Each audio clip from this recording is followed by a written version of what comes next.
Off Script with Super E recommends listener discretion, as these real but sometimes uncensored stories can be filled with mature content.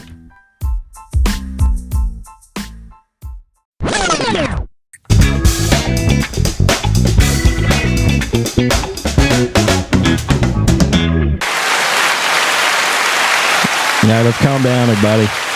Come on, calm down. I know you're excited. You're excited because this is Off Script with Super E. I'm your host, A-Train. And this is Super E. What's up? How are you? Are you able to calm down the unruly crowd? Yeah, I just hit the button. Yeah, they're gone. No. Did they actually walk in thinking it was a Warrant concert?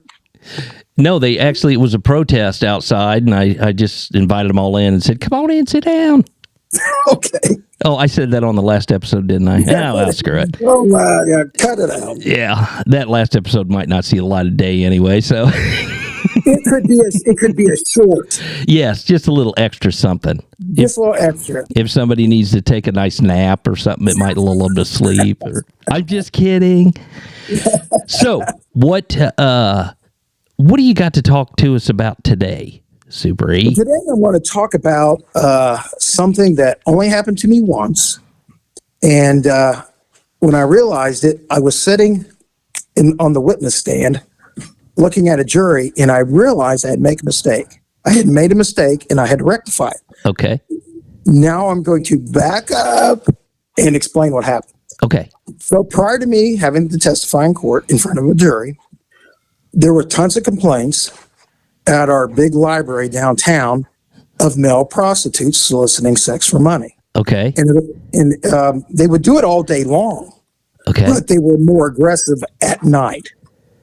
And so in the summertime, we would get there. It gets dark about, 9:30, 9:45. So right when it got dark there, they, citizens demanded we do something about it. So we were down there to pick up the male prostitutes. Okay. So I go down there, and like on a Monday, I make an arrest about 10 o'clock at night. And basically, it was always the same facts. $25 for the guy to perform fellatio on me, and I'd lock him up, and then take him to jail.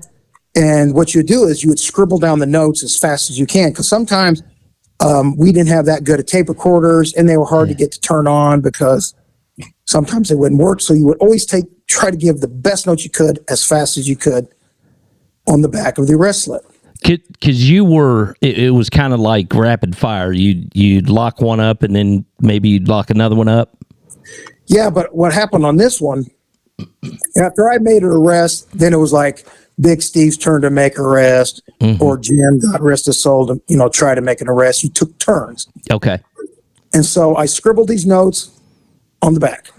So the next night, we got to go down there again. Exact same time, 10 o'clock, basically when it got dark. They're out, and I make another arrest.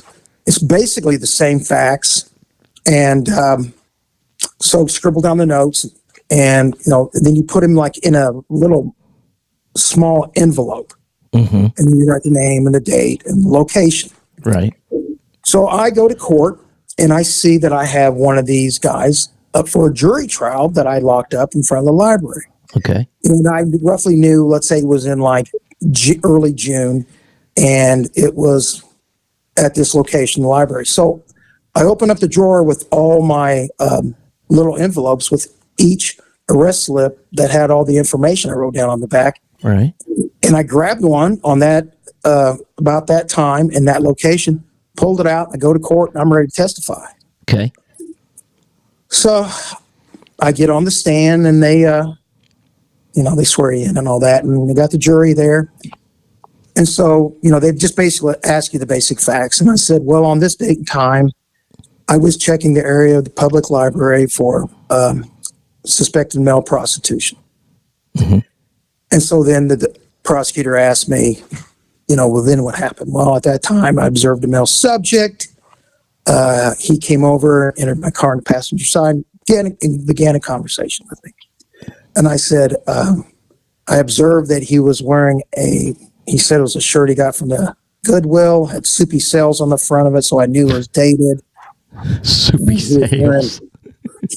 And he was wearing cut off sweatpants with flip flops. Okay.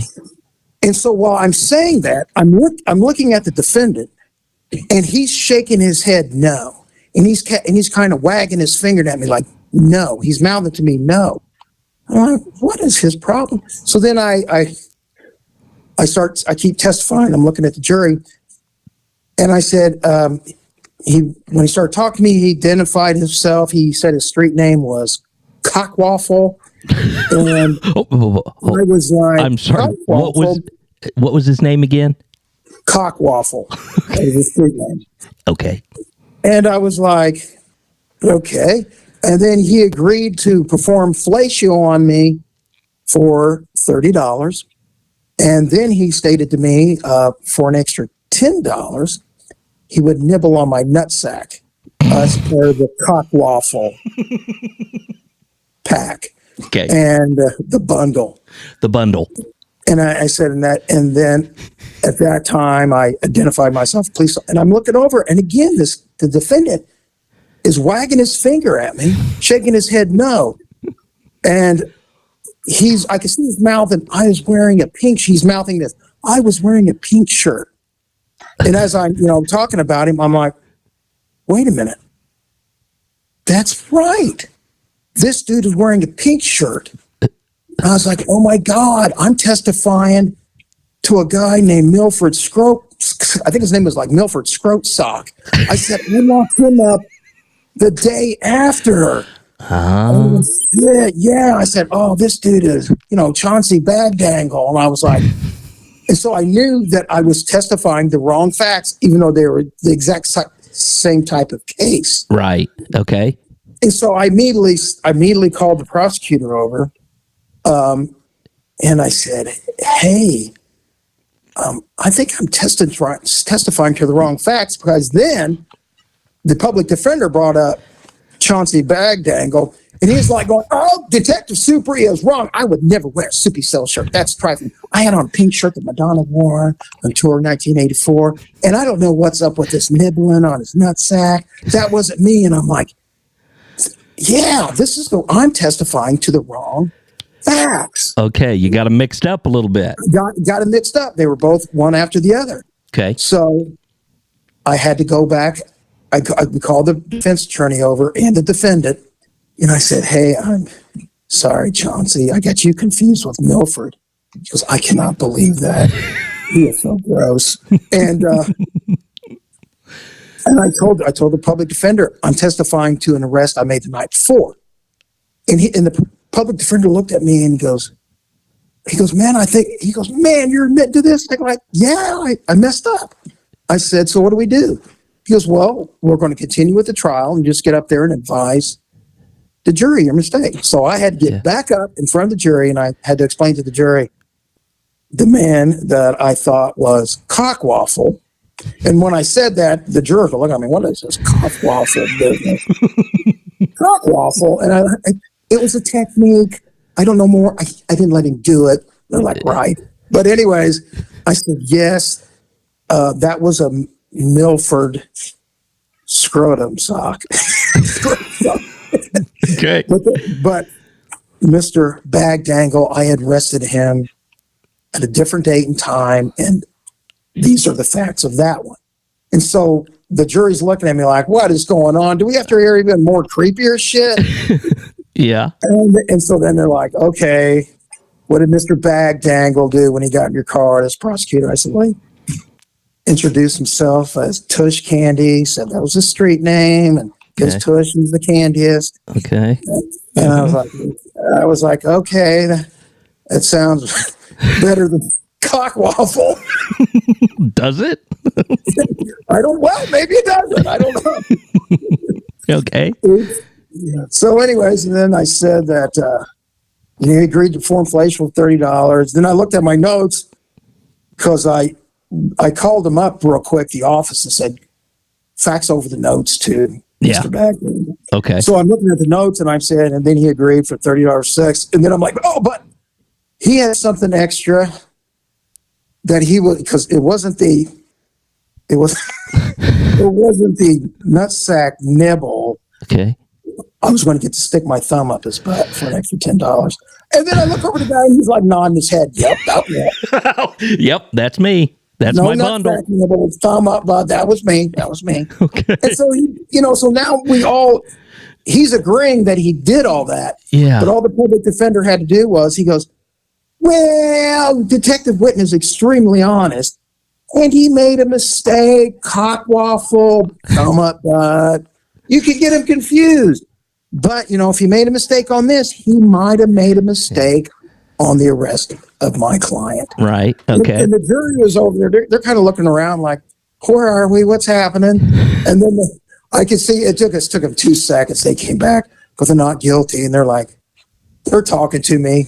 Yeah. And they said they appreciated my honesty, but they just, with the mistake, I said, I understand. Right. And they're like, yeah, when you said cockwaffle, that confused us. And then the butt thumb, and was like, mistakes were made. I said, there was a lot of mistakes made. Yeah. I get it. So they found, I'm sorry, what ended up being? Dangle was found not guilty. Okay. And then Milford Scrope Sock, he took a guilty plea later. I see I got it confused. Okay. But here's the deal. So you had these two cases just back to back, one night, the next night. And, I get they kind of can run together. I understand. I get that. But you made a mistake. You rectified it, right there on the spot, gave the, correct case facts.